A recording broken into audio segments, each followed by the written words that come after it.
Good evening to all of you मेरे प्यारे साथियों। तो चलिए आज हम एक टॉपिक लेकर चलते हैं जो एनसीईआरटी ज्योग्राफी क्लास 6 चैप्टर 6 का टॉपिक है। वह क्या है? पर्वत और पर्वत के प्रकार। तो चलिए समझते हैं कि आखिर पर्वत होते क्या और पर्वत के प्रकार कितने हैं। तो वीडियो के लास्ट तक बने रहिएगा। और हैं पर्वत, क्या है? पर्वत, जिसे इंग्लिश में क्या कहते हैं? माउंटेन। क्या कहते हैं मेरे प्यारे साथियों? माउंटेन। ठीक है। तो यहाँ क्या बोला गया है? पर्वत पृथ्वी की सतह की क्या है? प्राकृतिक ऊंचाई है। क्या है? पृथ्वी की सतह की प्राकृतिक ऊंचाई है। और पर्वत का शिखर छोटा तथा आधार चौड़ा होता है। क्या है? पृथ्वी का शिखर छोटा तथा आधार चौड़ा होता है। यह आसपास के क्षेत्र से बहुत ऊंचा होता है। क्या बोला गया है? यह आसपास के क्षेत्र से बहुत ऊंचा होता है। चलिए देखिए, समझिएगा कि मान लीजिए हमारा ये क्या है? पर्वत है। ठीक है, क्या है? पर्वत है। अब यहाँ देखिए, यह जो ऊपरी भाग है यह क्या है? शिखर है। यह शिखर छोटी है, लेकिन इसका जो आधार है क्या है? चौड़ी है। तो यही यहाँ पे बोला गया है कि पर्वत जो है वह क्या है? पृथ्वी की सतह की प्राकृतिक ऊंचाई है, जिसमें शिखर छोटा और आधार चौड़ा होता है। ठीक है। अब तो यहाँ पे आप समझने का प्रयास कीजिएगा मेरे साथियों कि जो प्राकृतिक है, क्या है? प्राकृतिक। तो जो हमारे पृथ्वी की सतह पे वैश्विक क्रिया या खुद ब खुद होती है। क्या है? खुद ब खुद होती है। जैसे कि मान लीजिए हमारा पृथ्वी की सतह पे पेड़ उग रहे हैं, तो पेड़ का उगना एक प्राकृतिक घटना है। क्या है? प्राकृतिक घटना है, यानी वैसी क्रिया या वैसी काम जिसमें मानव का कोई हस्तक्षेप ना हो, उसे क्या कहते हैं? प्राकृतिक क्रिया। ठीक है, जिसमें मानव का कोई हस्तक्षेप ना हो। ठीक है। तो चलिए आगे समझते हैं। पहाड़, क्या है दोस्तों? पहाड़, जिसे इंग्लिश में क्या कहते हैं? हिल कहते हैं। ठीक है।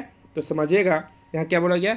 पहाड़ी वह स्थलीय भाग है जो कि आसपास की भूमि से ऊंची होती है। क्या है? पहाड़ वह स्थलीय भाग है जो कि आसपास की भूमि से ऊंची होती है। और यहाँ 1600 नहीं होगा दोस्तों, 6 होगा। क्या होगा? 600 मीटर होगा। ठीक है। तो ध्यान रखिएगा, यहाँ क्या है कि 600 मीटर से अधिक ऊंचाई एवं खड़ी ढाल वाली पहाड़ी को क्या कहते हैं?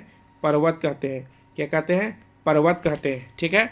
यानी अगर आप पर्वत और पहाड़ में अगर डिफरेंस निकालते हैं तो इनमें कुछ ज़्यादा डिफरेंस है नहीं, क्योंकि 600 मीटर से अधिक ऊंचाई एवं खड़ी ढाल वाली पहाड़ी को क्या बोलते हैं?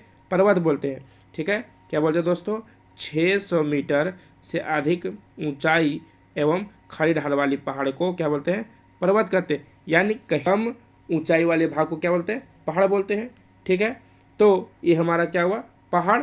ठीक है, जिसे इंग्लिश में क्या कहते हैं? हिल कहते हैं। अब आगे समझने का प्रयास कीजिएगा। ये हमारा पहाड़ का फिगर हुआ दोस्तों, इससे भी आप समझ सकते हैं आसानी से। तो आगे देखते हैं क्या हमारा? हिमानी, जिसे क्या कहते हैं इंग्लिश में? ग्लेशियर। क्या कहते हैं दोस्तों? ग्लेशियर। तो समझिएगा, बोला गया कुछ पर्वतों पर हमेशा जमी रहने वाली बर्फ की नदियां होती है। वैसी पहाड़, क्या है?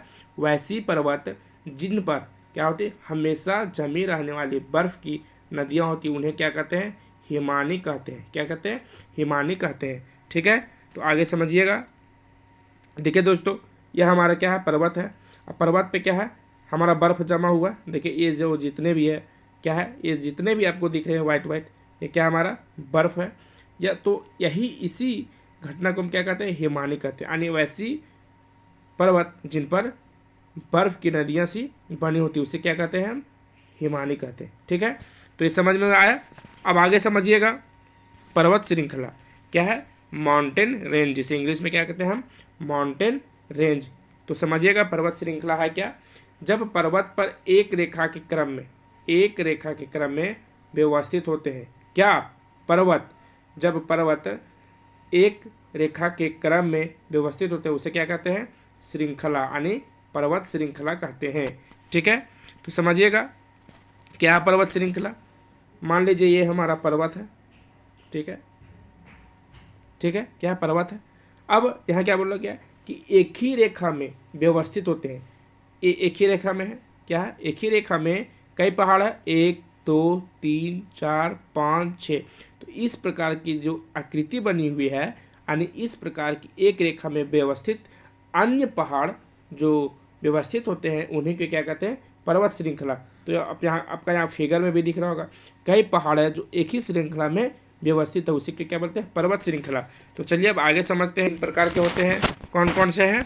पहला वलित पर्वत, दूसरा भ्रशोत पर्वत, तीसरा ज्वालामुखी पर्वत। पहला वलित पर्वत, दूसरा भ्रशोत पर्वत और तीसरा ज्वालामुखी पर्वत। तो चलिए अभी इन सभी के बारे में, तीनों जो पर्वत के प्रकार है उन्हें हम एक एक करके गहराई से समझने का प्रयास करते हैं। जो मेरा पहला क्या है, वलित पर्वत। क्या है दोस्तों, वलित पर्वत। तो चलिए वलित पर्वत को समझने का प्रयास कीजिएगा आप। तो क्या बोला गया है, हिमालय तथा आल्प्स एक क्या है, वलित पर्वत है। क्या है, वलित पर्वत है, ठीक है, जिनकी सतह उबड़ खाबड़ तथा शिखर शंक्वाकार है। इनकी सतह उबड़ खाबड़ तथा शिखर शंक्वाकार है। भारत की अरावली श्रृंखला विश्व की सबसे पुरानी वलित पर्वत श्रृंखला है। तो दोस्तों आपके एग्जाम में कभी कभी ये क्वेश्चन पूछ देगा कि विश्व की सबसे पुरानी वलित पर्वत श्रृंखला कौन है। क्या है कि विश्व की सबसे पुरानी वलित श्रृंखला पर्वत कौन है। तो आपका जवाब क्या होगा, भारत की अरावली श्रृंखला। क्या है, भारत की अरावली श्रृंखला। तो आगे क्या है कि अपर्दन की प्रक्रिया के कारण यह श्रृंखला घिस गई है। सॉरी, यहाँ टाइपिंग मिस्टेक है, यहाँ क्या होगा, घिस गई है, ठीक है। क्या दोस्तों, घिस गई, ठीक है, घिस गई है। अब उत्तरी अमेरिका के अपलेशियन तथा रूस के यूरान पर्वत गोलाकार दिखाई देते हैं। क्या है, उत्तरी अमेरिका के अपलेशियन तथा रूस के यूराल पर्वत क्या है, गोलाकार दिखाई देते हैं। क्या है, गोलाकार दिखाई देते हैं एवं इनकी ऊंचाई कम है। यह बहुत पुराने वलित पर्वत है। यह क्या है, बहुत ही पुराने वलित पर्वत है, ठीक है। अब आप सब शिखर है, क्या है, देखिए यहाँ फिगर में आपको दिखा दिया है कि यह क्या है कि इसका सतह ऊबड़ खाबड़, देखिए आपको दिख रहा होगा, ये क्या है, ये जो भी है ये सभी क्या है, ऊबड़ खाबड़ दिख रहे हैं आपको, ठीक है। और ये जो उठा उठा भाग है, या क्या शिखर है, क्या है, शिखर है, ये सभी क्या है, शंक्वाकार जैसे दिख रहे हैं। क्या है, शंक्वाकार जैसे दिख रहे हैं। तो इन्हीं को हम क्या कहते हैं, वलित पर्वत। क्या कहते हैं मेरे प्यारे साथियों, वलित पर्वत। तो चलिए अब आगे समझते हैं भ्रशोत पर्वत, जिसे इंग्लिश में क्या कहते हैं, ब्लॉक माउंटेन। तो समझिएगा, जब बहुत बड़ा भाग टूट जाता है, क्या है, बहुत बड़ा भाग टूट जाता है, ठीक है, तब ऊर्ध्वाधर रूप से विस्थापित हो जाता है। क्या है, ऊर्ध्वाधर रूप से विस्थापित हो जाता है, तब भ्रशोत पर्वत का निर्माण होता है। तब भ्रशोत पर्वत का क्या होता है, निर्माण होता है। यानी समझिएगा कि ऊपर उठे हुए खंड को, ठीक है, क्या है, ऊपर उठे हुए खंड को उत्खंड, जिसे इंग्लिश में क्या कहते हैं, हॉट्स कहते हैं, तथा नीचे धंसे हुए खंड को द्रोणिका कहते हैं। ऊपर उठे हुए भाग को उत्खंड और नीचे धंसे हुए खंड को क्या कहते हैं, द्रोणिका कहते हैं, द्रोणिका भ्रंश कहते हैं, ठीक है। और यूरोप की राइन घाटी तथा बॉस जेस पर्वत इस तरह के पर्वत के उदाहरण है, ठीक है। यानी समझिएगा कि मान लीजिए यह हमारा क्या है, सतह है, पर्वत है, पर्वत का सतह है, ठीक है। तो क्या है कि जब यह क्या है, जब यह भाग टूट जाता है, क्या होता है, टूट जाता है, तो यह क्या, ऊर्ध्वाधर रूप से विस्थापित हो जाता है। यानी समझिएगा कि यह हमारा क्या है, पर्वत का एक भाग है, ठीक है। जब यह टूट जाता है तो क्या होता है, यह बीच बीच में मान लीजिए टूट जाता है, ठीक है। जब यह टूटता है तब क्या है कि या तो यह ऊपर चला जाता है या यह नीचे चला जाता है, ठीक है। तो यह जो ऊपर उठा हुआ भाग है, क्या है, ऊपर उठा हुआ भाग है वह, और यह जो नीचे धंसा हुआ भाग है उसे क्या कहते हैं, द्रोणिका कहते हैं। यह जो नीचे धंसा हुआ भाग है उसे क्या कहते हैं, द्रोणिका कहते हैं, ठीक है। और जहाँ ऊपर उठा हुआ भाग को क्या कहते हैं, उत्खंड कहते हैं। जैसे आप फिगर में देख सकते हैं, यह जो उठा हुआ भाग है, ठीक है, यह जो ऊपर वाला भाग है, यह जो ऊपर उठा हुआ भाग है उसे क्या कहते हैं, उत्खंड कहते हैं। और यह जो नीचे धंसा हुआ भाग, यह जो नीचे धंस गया है उसे क्या कहते हैं, द्रोणिका भ्रंश कहते हैं। ठीक है, तो समझ में आ गया। अब आगे देखते हैं ज्वालामुखी पर्वत क्या है दोस्तों, ज्वालामुखी पर्वत। तो ज्वालामुखी पर्वत को समझने का प्रयास कीजिएगा कि जब हमारा ज्वालामुखी निकलता है, क्या होता है, जब हमारा ज्वालामुखी निकलता है इस प्रकार से करके, तब यह जो ज्वालामुखी है यह एक समय ऐसा आता है कि यह क्या होता है, ठंडा हो जाता है। क्या होता है, ठंडा हो जाता है। तो जब यह ठंडा होने के बाद यह क्या होता है, जम जाता है। ठीक है, और यह जो हमारा ज्वालामुखी है यह एक इस प्रकार से पर्वत का निर्माण हो जाता है। क्या होता है, पर्वत का निर्माण हो जाता है।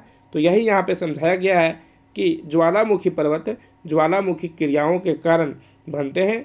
और अफ्रीका का माउंट विलिमजारो क्या है, अफ्रीका का माउंट विलिमजारो तथा जापान के प्यूजियामा इस तरह के पर्वत का उदाहरण है। अफ्रीका का माउंट विलिमजारो तथा जापान के प्यूजियामा इस तरह के पर्वत का उदाहरण है। तो दोस्तों ये हमारा है ज्वालामुखी। अब आगे समझिएगा, पेपर में हमारा यहाँ से भी क्वेश्चन बन जाता है कि पर्वत में जनसंख्या कम क्यों होती है, यानी पर्वत पे जो जनसंख्या है वह निवास करने की दर जो भी है वह कम जनसंख्या क्यों होती है। तो समझिएगा कि कठोर जलवायु होने के कारण, पहला कारण क्या है, कठोर जलवायु होने के कारण पर्वतीय क्षेत्र में बहुत कम लोग निवास करते हैं। पर्वत का धरातल खड़ी ढाल वाला होता है तथा कृषि योग्य भूमि की कमी होती है। तो पर्वत में जनसंख्या कम होती है। कम क्यों होती है, क्योंकि कठोर जलवायु होने के कारण पर्वतीय क्षेत्र में बहुत कम लोग निवास करते हैं और पर्वतों का धरातल खड़ी ढाल वाला होता है तथा कृषि योग्य भूमि की कमी होती है, और यही कारण है कि पर्वतों में जनसंख्या कम होती है। ठीक है, तो मेरे प्यारे साथियों अब आगे समझने का प्रयास कीजिएगा कि मनुष्य के लिए पर्वत किस प्रकार उपयोगी है। ठीक है, क्या है, मनुष्य के लिए जो हमारा पर्वत है वह किस प्रकार से उपयोगी है। तो पहला क्या है, पर्वत जल के संग्रहागार होते हैं। क्या है, पर्वत जो है वह जल के संग्रहागार होते हैं। बहुत से नदी का स्रोत पर्वत में स्थित हिमानियों में होते हैं। क्या है, बहुत से नदी ऐसी है जो पर्वत से निकलती है। ठीक है, दूसरा, पर्वत से प्राप्त जल द्वारा क्या होता है, पर्वत से जो प्राप्त जल होता है उससे क्या होता है, हमारा बिजली उत्पन्न होती है। क्या होता है, बिजली उत्पन्न की जाती है। और जो हमारा तीसरा है क्या है, पर्वतों से प्राप्त जल सिंचाई तथा पानी के लिए प्रयोग किया जाता है। क्या है, पर्वतों से प्राप्त जल सिंचाई तथा पानी पीने के लिए प्रयोग किया जाता है। ठीक है, पानी पीने के लिए प्रयोग किया जाता है। और जो हमारा चौथा है वह क्या है, चौथा, पर्वत में अलग अलग प्रकार की वनस्पति भी तथा जीव जंतु पाए जाते हैं। ठीक है, जो हमारा पर्वत है उसमें विभिन्न प्रकार के वनस्पतियां पाई जाती है तथा जीव जंतुएं भी पाए जाते हैं। और जो हमारा पांचवा और इम्पॉर्टेंट क्वेश्चन बनते हैं वह क्या है कि जो हमारा पर्वत है, क्या है, पर्वत है वह क्या है, पर्यटन को बढ़ावा देता है। क्या देता है, पर्यटन को बढ़ावा देता है। तो इस प्रकार से हमारा ये 5 क्वेश्चन बन सकते हैं एग्जाम में, जो मनुष्य के लिए पर्वत किस प्रकार उपयोगी है। तो आज का वीडियो हमारा यहीं तक है प्यारे साथियों। तो